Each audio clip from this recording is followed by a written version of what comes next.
Meus irmãos, que a graça do Senhor seja conosco. Vamos abrir as nossas Bíblias, a carta de Paulo aos Efésios, capítulo de número 3.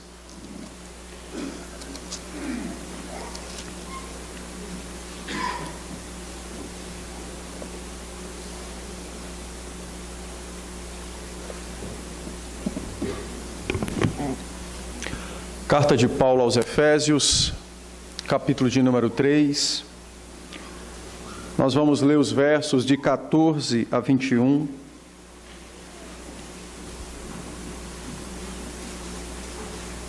Efésios 3, de 14 a 21, diz assim então a palavra do Senhor. Por esta causa me ponho de joelhos diante do Pai, de quem toma o nome toda a família, tanto no céu como sobre a terra, para que, segundo a riqueza da sua glória, vos conceda que sejais fortalecidos com poder, mediante o seu Espírito no homem interior. E assim habite Cristo no vosso coração pela fé, estando vós arraigados e alicerçados em amor, a fim de poderdes compreender com todos os santos qual é a largura e o comprimento, e a altura e a profundidade, e conhecer o amor de Cristo, que excede todo o entendimento, para que sejais tomados de toda a plenitude de Deus. Ora, aquele que é poderoso para fazer infinitamente mais do que tudo quanto pedimos ou pensamos, conforme o seu poder que opera em nós, a ele seja a glória na Igreja e em Cristo Jesus, por todas as gerações, para todos sempre. Amém. Vamos orar. Senhor, a sua palavra foi lida e desta feita com o propósito da pregação. E nós, de nós mesmos, não temos a menor condição de ouvir a sua palavra. Nós ainda somos pecadores, mesmo sendo lavados pelo sangue do Cordeiro, mas ainda possuímos corrupção dentro de nós. E é bem possível, Senhor, que nós possamos ouvir a sua palavra de uma maneira corrupta, ou mesmo de um modo corrupto nos recusar a ouvir a sua voz. Por isso, nesse instante, auxilia-nos com a tua graça, com a tua misericórdia e com o teu amor, por meio do teu Espírito, anulando a corrupção do nosso ser e poderosamente o Espírito nos dando o grande privilégio de ouvir a sua doce voz pela palavra pregada.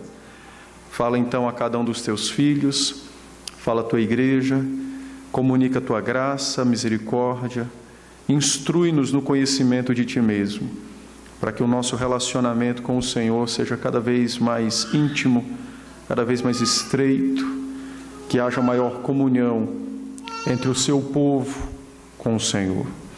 Dá-nos esta graça, Pai. Fala ao teu povo, uses teu servo, que minhas falhas, faltas e pecados não sejam impedimentos, para que a tua doce voz seja ouvida por cada um de nós nesse santo momento, nesse culto. Em Cristo nós te suplicamos estas bênçãos. Amém. Amém. Meus irmãos, é necessário lembrar-lhes que nós já iniciamos a exposição desse texto no domingo passado. Então eu vou fazer uma breve recapitulação do que nós vimos e depois prosseguir então no exame e na aplicação do texto. Eu havia dito domingo passado que essa era uma oração a qual o apóstolo Paulo fez em favor da igreja dos Efésios e, de certa maneira, aplicado então a todos nós, a todo o povo de Deus.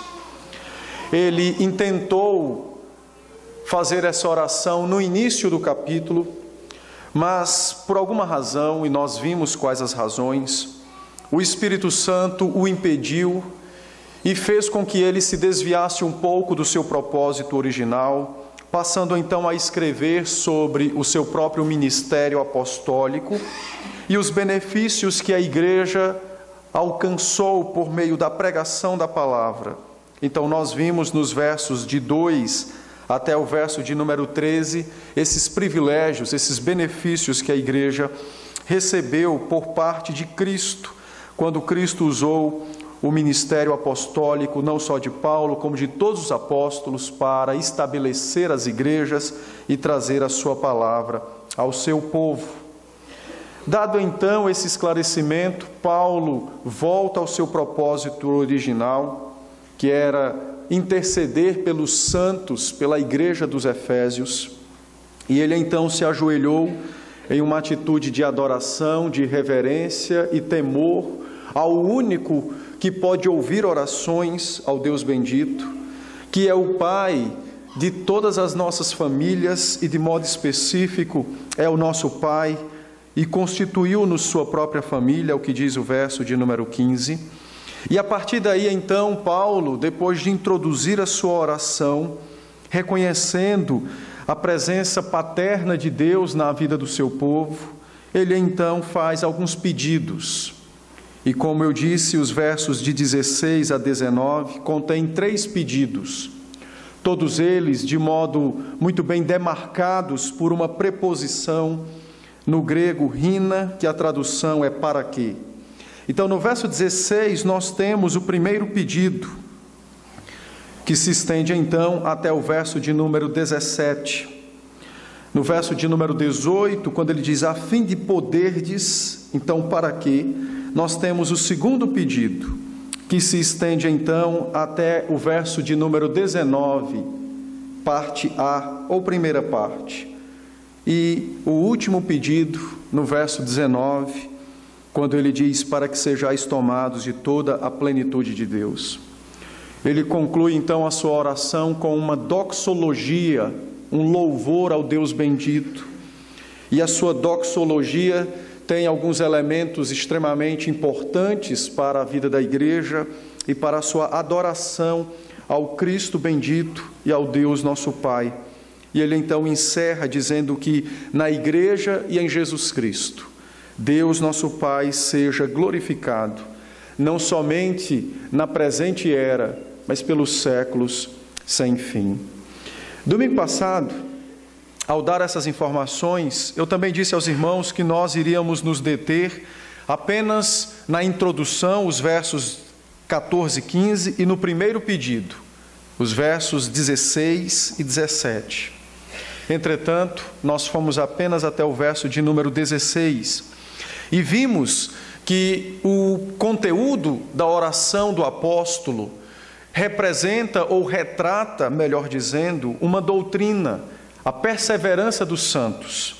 Naquela ocasião, eu li o capítulo de número 17 da Confissão de Fé, que esposa a doutrina da perseverança dos santos, do qual irei ler novamente, a fim de elucidar e bem como também, melhor, lembrar aos irmãos o conteúdo do texto. Capítulo 17 diz assim, a Confissão de Fé: os que Deus aceitou em seu bem-amado, os que Ele chamou eficazmente e santificou pelo seu Espírito, não podem decair do estado da graça, nem total, nem finalmente, mas, com toda a certeza, hão de perseverar nesse estado até o fim, e serão certamente salvos. Essa perseverança dos santos não procede do livre-arbítrio deles, de suas forças ou vontade, mas da imutabilidade do decreto da eleição, procedente do livre e do imutável amor de Deus Pai, da eficácia do mérito e intercessão de Jesus Cristo, da permanência do Espírito e da semente de Deus neles, e da natureza do pacto da graça, e de todas estas coisas vem a sua certeza e infalibilidade. Entretanto, na terra, durante sua vida, os crentes, pelas tentações de Satanás e do mundo, e pela força da corrupção neles restante, e pela negligência dos meios de preservação, podem cair em graves pecados e por algum tempo continuar neles. Também podem incorrer, assim, no desagrado de Deus, entristecendo o Espírito Santo e, de algum modo, serem privados das graças e dos confortos do próprio Espírito. Podem também ter os seus corações endurecidos e suas consciências feridas pelos seus próprios pecados e, por algum tempo, incredulidade. Podem prejudicar a si próprios e podem também escandalizar os outros. Podem, por algum tempo, se permanecerem deste modo, atrair para si mesmos juízos temporários. Mas, como nós lemos no início, jamais cairão do estado de graça do qual Cristo conquistou e alcançou para nós. O apóstolo Paulo, então, diante dessa verdade, da necessidade de perseverarmos na fé, da realidade do amor e do decreto de Deus para com cada um de nós, diante da realidade das tentações, da corrupção de Satanás, da nossa corrupção, das tentações de Satanás, Paulo então se coloca diante de Deus, de joelhos, e suplica a Deus fortaleza para o seu povo, que Deus possa fortalecer os seus santos, fazê-los perseverar na fé, até o final de sua carreira cristã na face da terra. Nós vimos então que no primeiro pedido, Paulo pede por esse fortalecimento, mediante a ação do Espírito Santo no homem interior, no coração, na alma. E vimos que o homem interior envolve consciência, vontade e intelecto. Vimos também alguns exemplos que foram dados envolvendo essas três áreas e, como um todo, a necessidade dos nossos corações serem transformados pela presença do Espírito, a fim de continuarmos firmes e fiéis a Jesus Cristo. Continuando então, concluindo esse primeiro pedido, verso 17, Paulo diz: e assim habite Cristo no vosso coração pela fé, estando vós arraigados e alicerçados em amor. A segunda parte do pedido, do primeiro pedido do apóstolo Paulo, consiste exatamente que o fortalecimento ou a perseverança dos santos na fé se dá pela ação do Espírito e pela habitação do Senhor Jesus Cristo no nosso coração. O que é interessante é porque Jesus Cristo, que habita os mais altos céus, o Senhor Jesus Cristo, que está à direita de seu Pai, no seu trono de glória e de majestade, sendo Ele o Senhor sobre todas as coisas e sustentando todas as coisas pela palavra do seu poder, aprove a Cristo habitar também no coração de cada um dos seus santos, sejam eles grandes ou pequenos, importantes ou não, não importa.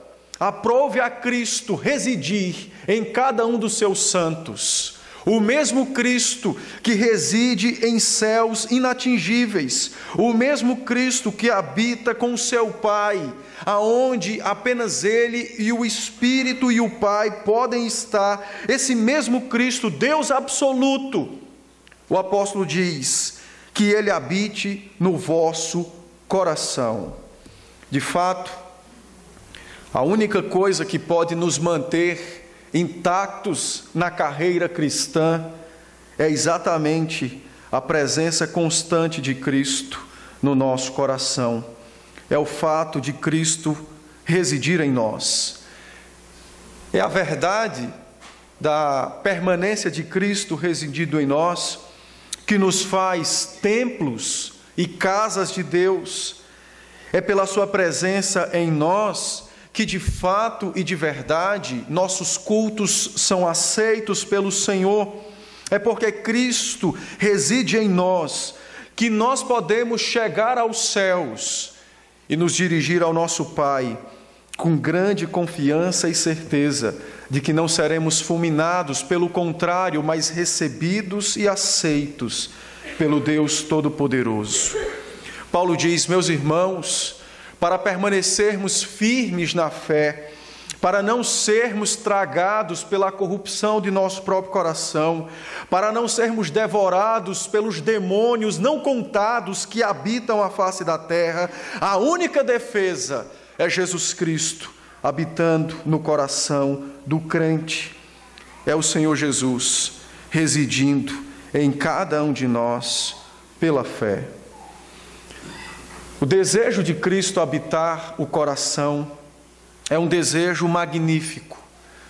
Expressa fé, amor, confiança em Cristo. E é interessante porque o desejo para que Cristo tome o nosso coração vem contradizer uma realidade que é comum a todos nós. O nosso coração é mau, é corrupto. É no nosso coração, disse o Senhor Jesus, que residem embrionariamente todo tipo de desígnio mau. Os homicídios, os adultérios, as fornicações, as blasfêmias, as mentiras, os assassinatos. O mal não está externo, pelo contrário, o mal está internamente no coração do homem. E Paulo então diz que a única maneira deste mal ser contido e aniquilado diariamente é exatamente pela presença de Cristo no nosso coração. E que desejo santo!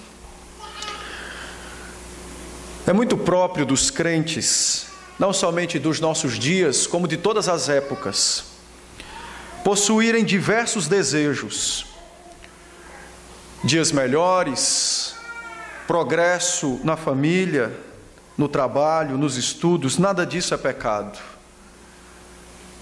Entretanto, parece ser uma realidade dos crentes a ausência de um desejo: que seus corações sejam o palácio de Cristo na terra.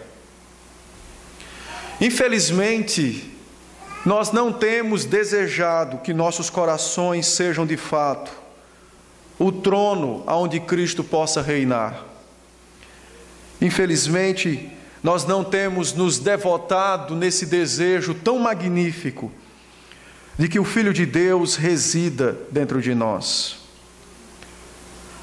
Infelizmente, temos desejado muitas coisas boas, próprias da fé cristã, mas não temos com avidez desejado que nossos corações sejam o trono de Cristo.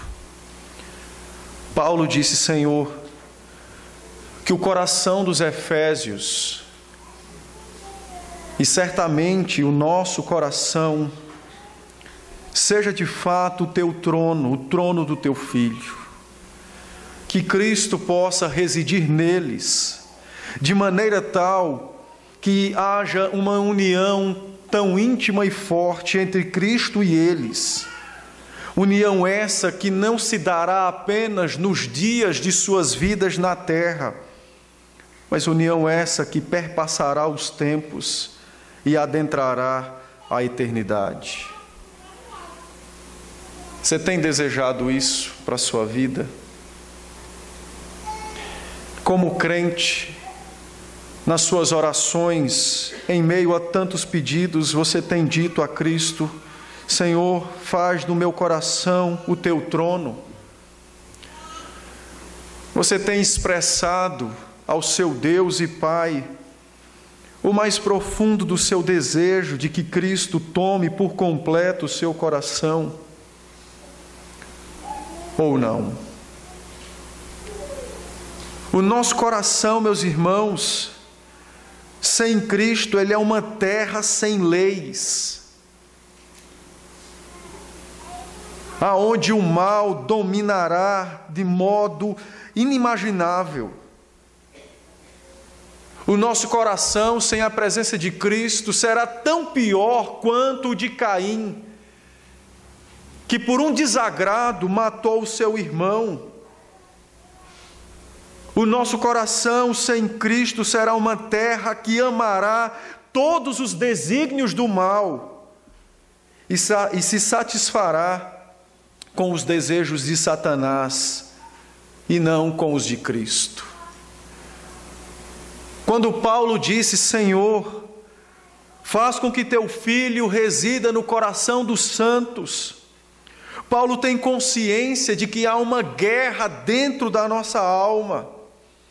O mal tenta se apossar do nosso coração, e o Senhor Jesus Cristo, como um poderoso guerreiro, com a sua espada desembainhada, avança contra o nosso inimigo, a fim de tomar território e expulsá-lo de nosso coração. O nome disso chama-se santidade, ódio para com o pecado, não mais satisfação com as coisas deste mundo, desejo pelo reino dos céus.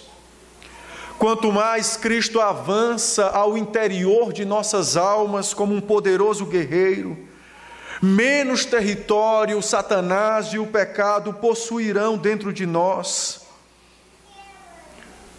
Certamente, maior será a nossa santidade, maior será a nossa piedade, maior será o nosso desejo por Cristo e pelo seu reino. Mas se Cristo ficar apenas nas fronteiras do coração e o interior da alma não for alcançado por esse poderoso guerreiro, nós poderemos passar muitos anos na igreja, poderemos ouvir e ver coisas grandiosas, mas nenhuma delas impactará a nossa alma e não haverá transformação alguma. É possível crentes genuínos morrerem e descerem à sepultura com dúvidas de sua salvação, sendo que anos e anos Cristo esteve habitando nele, porém apenas nas fronteiras da alma. Paulo diz: Senhor, vem conquistar o nosso coração. Paulo diz: Senhor, vem adentrar ao profundo do nosso ser. Habite Cristo no coração dos santos.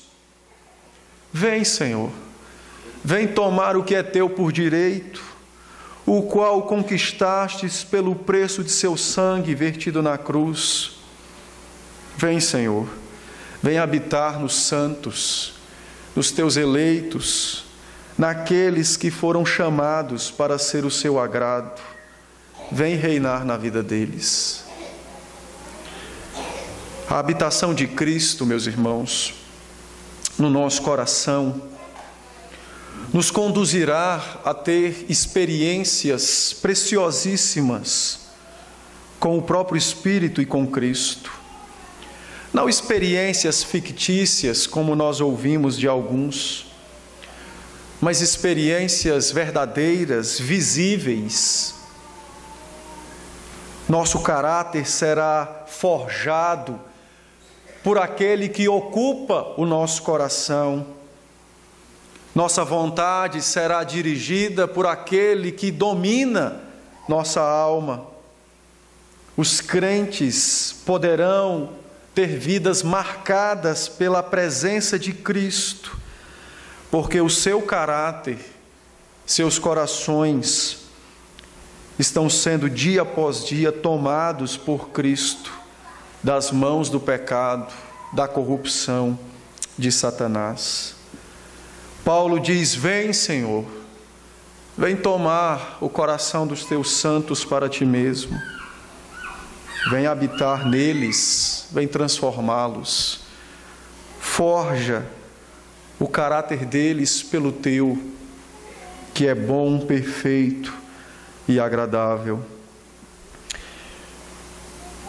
Quando Cristo habita o coração dos crentes, a vida dos crentes se vê agora conduzida por Cristo, dirigida para a sua própria glória A vida dos crentes agora é dominada pela vontade de Cristo. E eis aqui um bom teste para vermos em que pé se encontra a ocupação de Cristo na nossa alma. Eis um bom teste para vermos em que estágio está essa luta dentro de nós. Sua vida, de fato, é dominada por Cristo. Seus desejos, seus pensamentos, seu modelo de vida, seus sonhos para o futuro são determinados por Cristo? Ou são mais determinados por aquilo que se vê, que se ouve nesta terra? É bem verdade que todos irão dizer: minha vida é dominada por Cristo. E então eu pergunto: desejas de fato morrer amanhã para que Cristo logo o possua? Não, nós não iremos dizer que sim. Nós temos muitos planos ainda para serem concretizados. Para uns casar, outros terem filhos, outros construir uma herança para os filhos, viajar.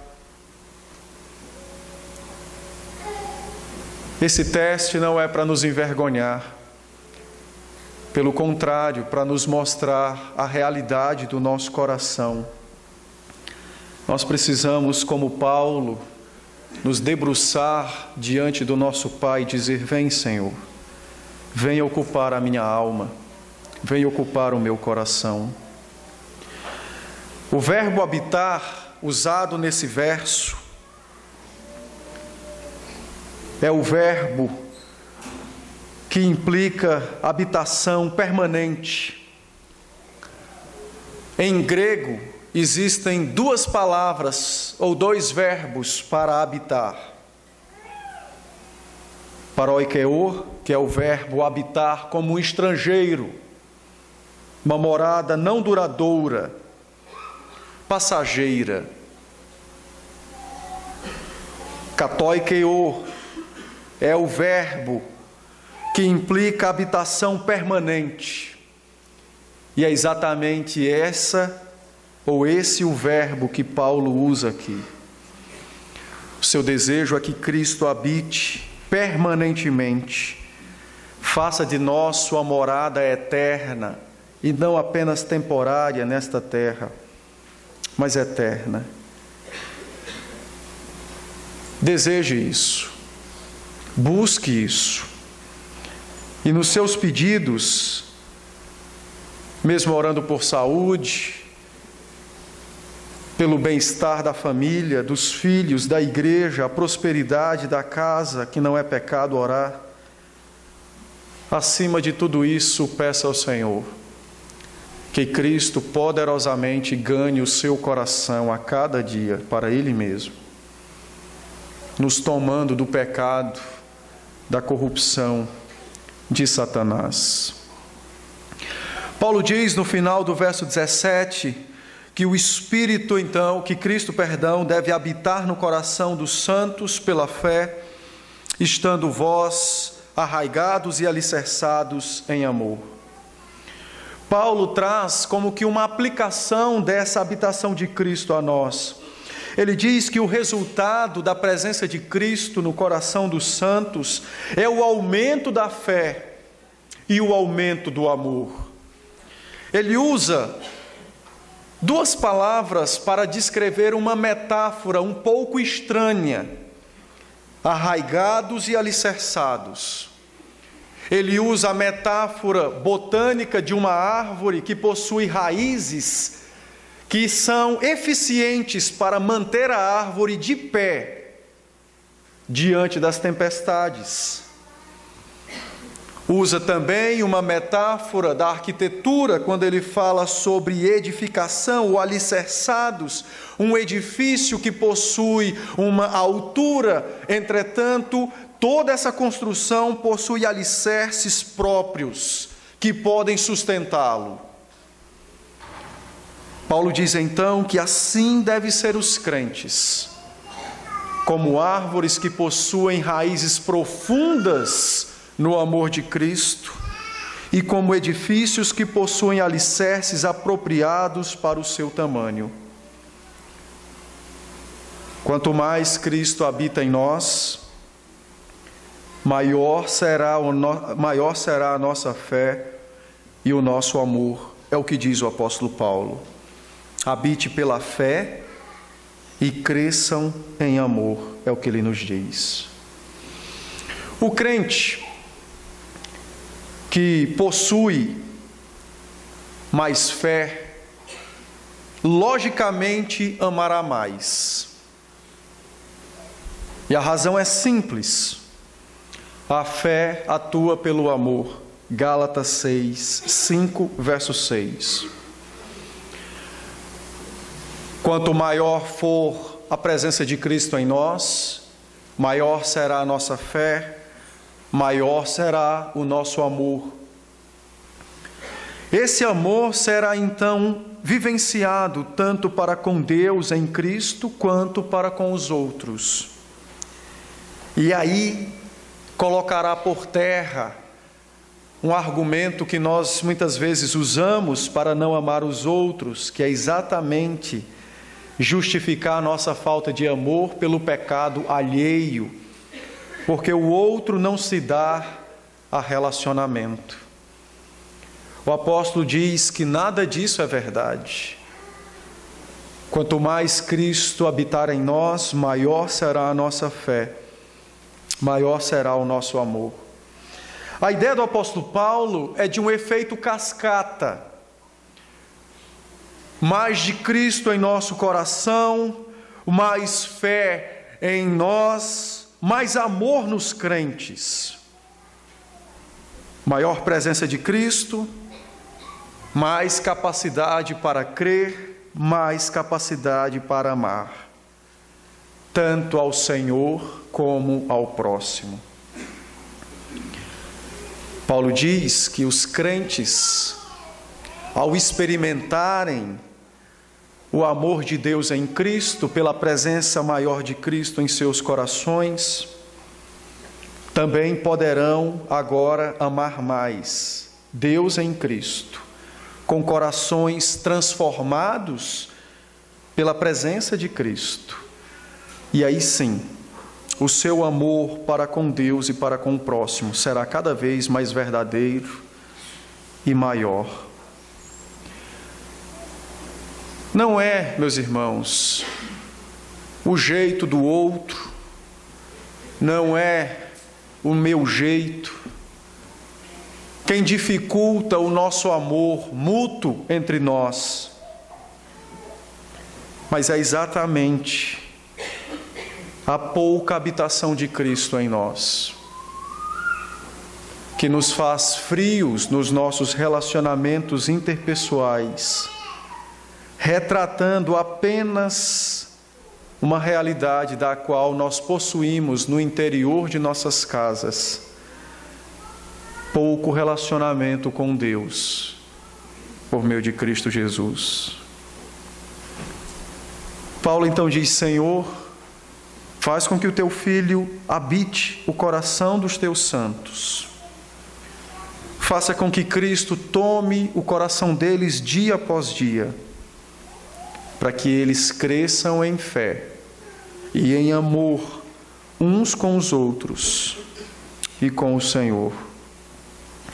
É interessante porque em João, capítulo 14, verso 15, se não me falha a memória, o Senhor Jesus disse aos seus discípulos que ele seria conhecido não pelos milagres que os apóstolos fariam, mas pelo fato de se amarem mutuamente. Talvez seja por esta razão que os dias dos quais nós vivemos, talvez seja por esta razão que o país do qual nós pertencemos conheça tão pouco de Cristo, porque a igreja pouco se ama, os crentes pouco amam uns aos outros, pouca habitação de Cristo. Por isso, deseje que Cristo tome o seu coração. Ore com fervor e com tremor para que Cristo ocupe cada vez mais a sua alma. e a sua vida, para crescer na fé, para crescer em amor. O segundo pedido se encontra então no verso de número 18 e 19, parte A. O apóstolo diz assim: a fim de poderdes compreender com todos os santos qual a largura, o comprimento, a altura e a profundidade, e conhecer o amor de Cristo que excede todo entendimento. O segundo pedido do apóstolo é para que os crentes cresçam no conhecimento do amor de Cristo por eles. O amor de Cristo é exatamente o antídoto contra a incredulidade, contra a soberba, contra a falsa piedade que pode nutrir e surgir no nosso coração. Paulo então diz: Senhor, faça-os conhecer e crescer no amor do teu Filho. Um amor esse que não pode ser compreendido, mas pode ser conhecido, ainda que em parte. Não pode de fato ser entendido por completo, mas pode ser conhecido. Talvez você se pergunte: o que torna o amor de Cristo incompreensível? Em primeiro lugar, é porque o amor de Cristo nunca nasceu por nós. Nunca nasceu. Cristo nos ama de modo eterno. Se Ele não tem começo, o seu amor por nós também não. O amor de Cristo não teve início por nós. Também não terá fim. E é bem verdade que essa realidade desse Deus que nos ama em Cristo teve sim um início na história humana, quando a história do homem começou. E foi revelado a nós por meio de uma promessa, de que o Filho encarnaria a fim de nos revelar a plenitude de Deus e de nos resgatar do pecado, da ira e da morte eterna, e nos levar para os seus céus, para o seu reino, para o seu trono, para a eternidade. Paulo diz: Senhor, faz com que os teus santos conheçam aquilo que é incompreensível na face da terra. Pela sabedoria do teu Espírito, pelo poder do teu Filho, faze-os conhecer uma verdade que extrapola a sua própria compreensão, o amor de Cristo por eles, o amor salvador de Cristo por eles. Que doce pedido esse! Eu acho interessante porque nos nossos relacionamentos de esposo e esposa, a demonstração do amor é necessário a fim de manter a saúde do matrimônio, o respeito, a confiança e o incentivo. Paulo diz: do mesmo jeito se aplica com ele, Senhor. Os crentes precisam conhecer do seu amor. Ainda que o Senhor seja completo e perfeito, eles não, eles precisam saber do seu amor. Conhecer o seu amor, é o que diz Paulo, tornará cada um deles mais firme na sua fé, mais poderoso na sua caminhada cristã, dará a eles, de fato, aquilo que é necessário para passar pelas desventuras da vida, com contentamento e alegria nos seus corações. Então Paulo diz: vem, Senhor, faze-os conhecer aquilo que é incompreensível, o amor de Cristo por eles, o amor de Cristo por nós. O verso 18, Paulo nos apresenta então dimensões geométricas. E muita gente se aventura a querer dizer que o amor de Cristo vai no seu comprimento de uma ponta a outra da eternidade. Outros dizem que A sua profundidade se deu então ao seu rebaixamento até a esta terra, quando deu sua vida por nós. Mas, na verdade, o apóstolo não está pleiteando nada disso. O que Paulo quer que nós compreendamos ao descrever, ao nos dar essas 4 dimensões, nada mais é do que ensinar aos crentes que eles irão olhar para todas as direções da sua salvação e só irão encontrar uma única verdade. Qual? A do amor de Cristo por eles. A do amor de Cristo por você. Então, se você examinar a sua vida, por que você nasceu? Por causa do amor de Cristo. Porque nasceu nos dias em que nasceu pelo amor de Cristo. Porque Deus lhe deu o Evangelho, não é porque você merece, mas por causa do amor de Cristo. E se hoje você crê em Cristo e está entre nós, não é pelos seus esforços, nem muito menos pela sua possibilidade e habilidade de crer e confiar, mas é por causa do amor de Cristo. As dimensões que Paulo nos traz no verso 18 são para nos ensinar que todos os aspectos da nossa salvação, todas as direções em que o homem olhar, ele sempre encontrará o amor de Cristo. E é por esta razão que aqueles que não têm Cristo, ainda que tenham dado suas vidas pelo bem do outro, serão punidos ao inferno de fogo pelos séculos sem fim, porque eles rejeitaram e desprezaram e se recusaram a conhecer o amor de Cristo, insondável, incompreensível, mas dado a nós pelo próprio Cristo que habita, que reside nos santos. Por isso, queridos, peça a Deus nas suas orações que lhe dê a compreensão e o conhecimento de modo mais profundo do amor de Cristo por você. E certamente, como Lia, como nós vimos pela manhã, você poderá enfrentar as desventuras desta vida com um coração satisfeito em Cristo, que te amou antes mesmo da sua existência, ou melhor, a sua existência foi determinada porque Ele já nos amava. Paulo então diz: faze-nos conhecer o teu amor. E isso fica de recomendação para nós colocarmos como pedidos na nossa agenda. Faz-nos conhecer o teu amor. Por fim, o último pedido, que é exatamente o fechamento de todos, ele então diz: para que sejais tomados de toda a plenitude de Deus.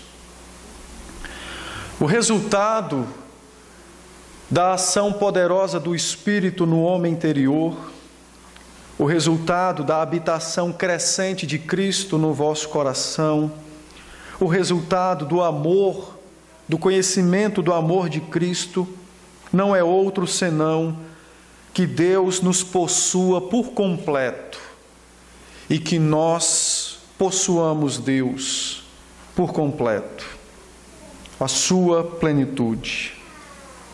Que toda a plenitude de Deus seja dada aos crentes. Esse pedido extremamente glorioso não é para que Deus nos faça compreender os seus mistérios pessoais do seu ser. Não é para que Deus nos comunique suas perfeições. O que Paulo pede, na verdade, é o anseio de todo crente, que em momento algum da minha jornada cristã eu me desvie, mas que eu seja salvo. O pedido de Paulo é exatamente o desejo de todo crente, ou deve ser o desejo de todo crente, a sua salvação. Paulo suplicou pelas forças do Espírito, pela habitação de Cristo, pelo amor de Cristo, com um único intuito: de chegar aos céus, para ser possuído por completo pelo seu Deus e pelo seu Cristo. Esse era então o desejo do apóstolo Paulo, e isso deve ser o desejo de cada um de nós. De fato, enquanto estivermos nessa terra, diariamente precisaremos de transformação em nosso coração. Ele é corrupto, pecador, o Espírito, o próprio Senhor Jesus, militam dentro de nós a fim de conquistar cada vez mais terreno. Mas nesse pedido, Paulo diz exatamente o seguinte: Senhor, o meu desejo é que chegue aquele momento em que essa luta tenha um final. O meu desejo é que chegue aquele momento em que essa habitação de Cristo em mim não seja apenas parcial, mas completa. O meu desejo, Senhor, é que não apenas eu cresça no amor de Cristo, mas que de fato eu o contemple com todo o meu ser, não por apenas um momento, mas por toda a minha existência. Em suma, o que Paulo diz é: Senhor, eu sou fraco e sou pecador, e o meu desejo é estar à sua presença pelos séculos sem fim. Então, Senhor, não cesses de responder a essa oração. Durante os dias da minha vida, Senhor, certamente tropeçarei, não me deixes cair, nem permanecer caído em minhas falhas. Paulo diz: Senhor, não cesses de fazer permanentemente o crescimento da minha fé e do meu amor. Não cesse, Senhor, de me fazer conhecer e experimentar o seu amor na pessoa do seu Filho. Não cesse de me fazer perseverar na fé, porque o meu desejo não é outro, senão habitar a sua presença. O meu desejo, Senhor, é exatamente vencer o pecado, como Cristo venceu, para viver com Cristo pelos séculos sem fim. Que a habitação de Cristo, é o que Paulo diz, a habitação de Deus, a plenitude de Deus, Deus habitando completamente no crente, salvação, seja de fato o final da história de cada um dos santos, da nossa história, seja o nosso desejo. Paulo diz: Senhor, faze-me perseverar até o fim, até o dia de minha morte, quando minha luta contra o pecado for encerrada, quando verdadeiramente minha alma descansará em paz, sem sofrer com as tentações de Satanás, quando o meu corpo poderá, ainda que no pó da terra, repousar, não sendo mais afligido pelas dores do pecado e da terra.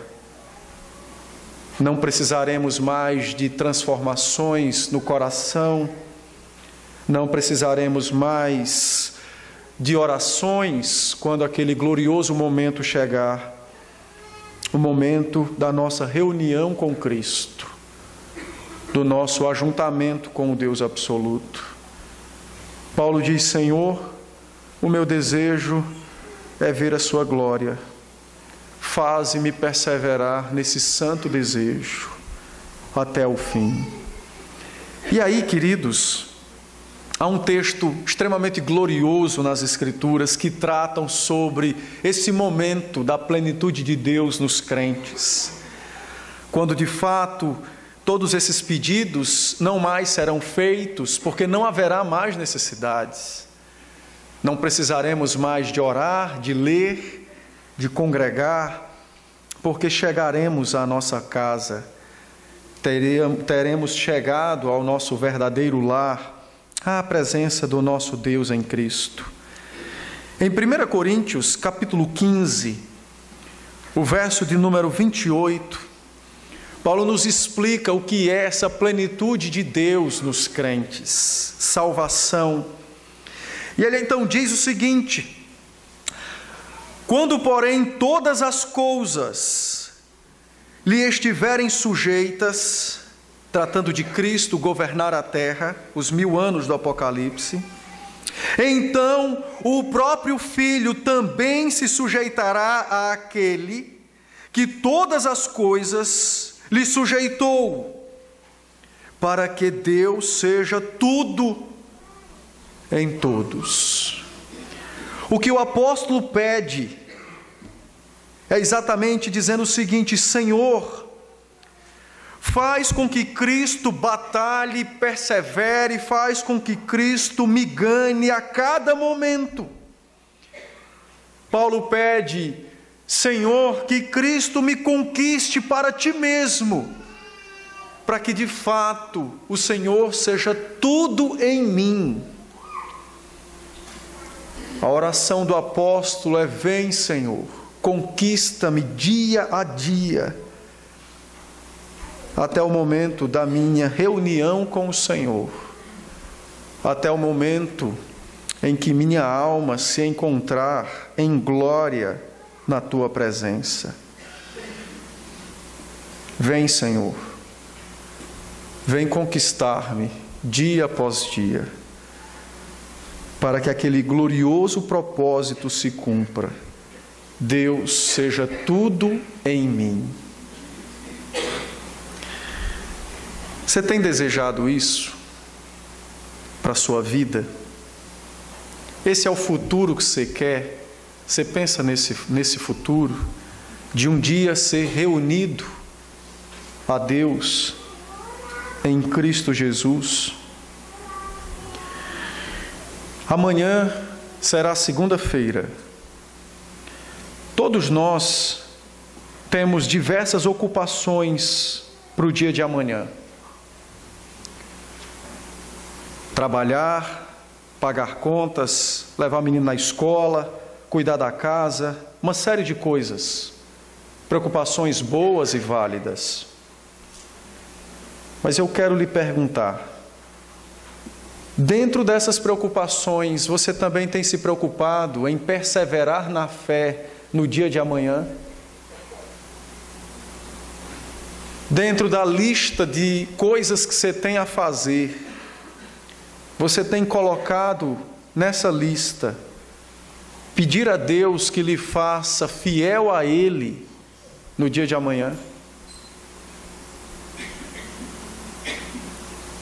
Ou você tem ignorado a realidade da sua fraqueza e de que somente o poder de Cristo, pela sua habitação e pela ação do seu Espírito, pode lhe conservar fiel e firme na fé?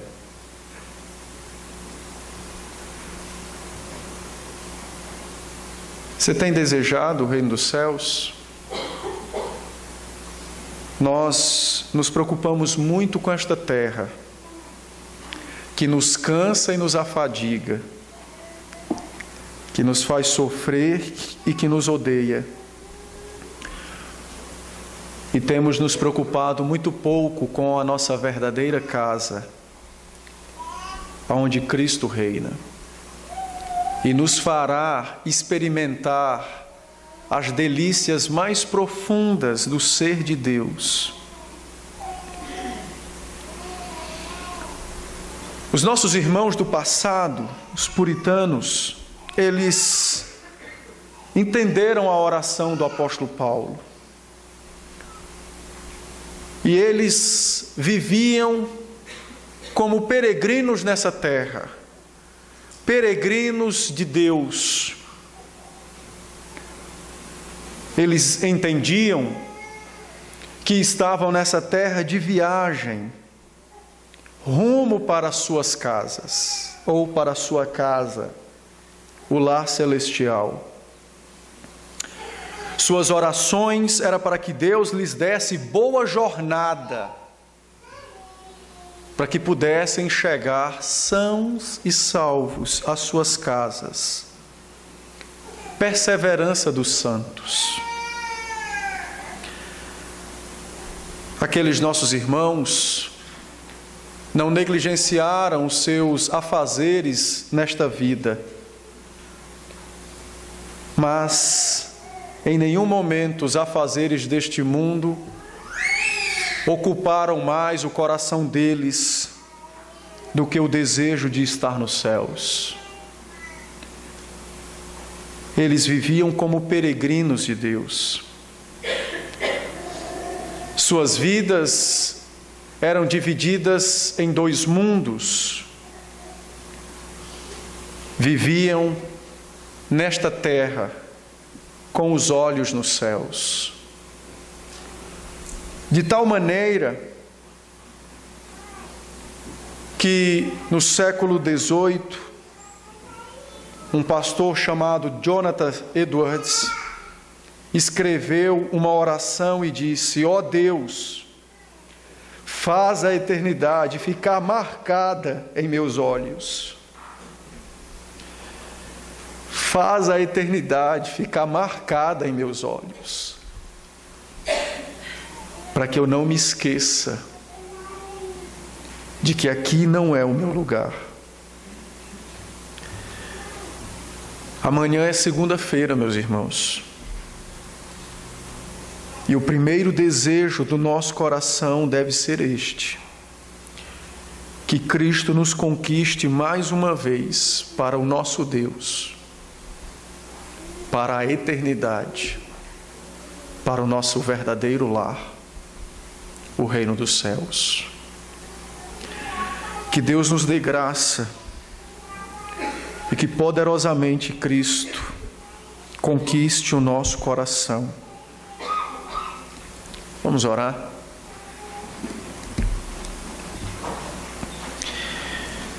Ó Pai, nós te bendizemos, porque o Senhor não apenas nos salvou, mas conhecendo nossas fraquezas, conhecendo nossa corrupção,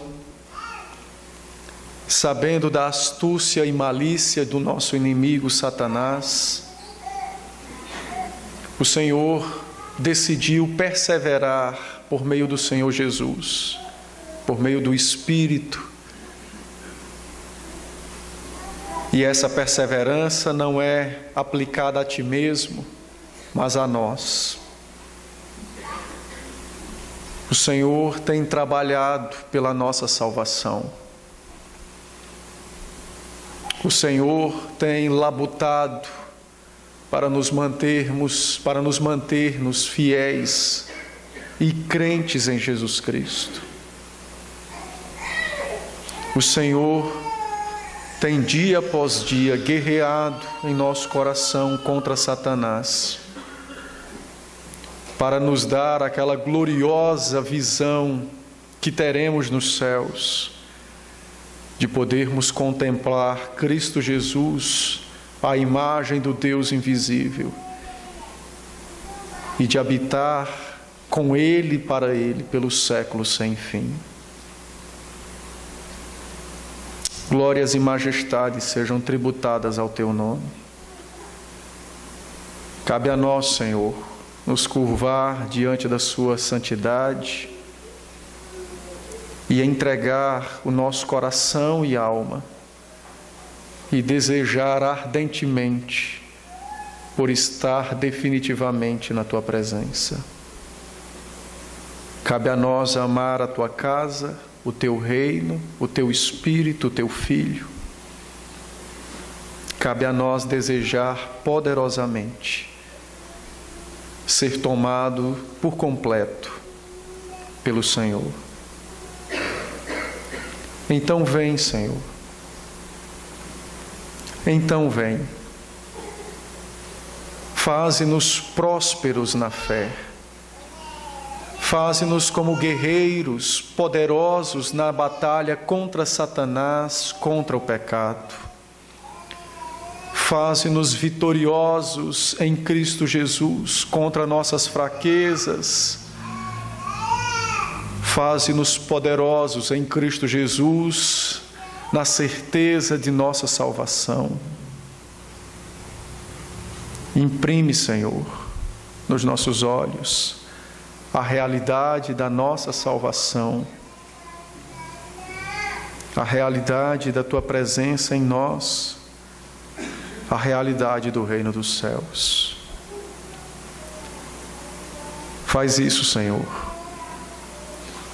para que os dias da nossa vida nesta terra sejam poucos ou sejam muitos, não importa, mas que todos eles sejam vividos com o desejo de estar na glória, de estar com o Senhor.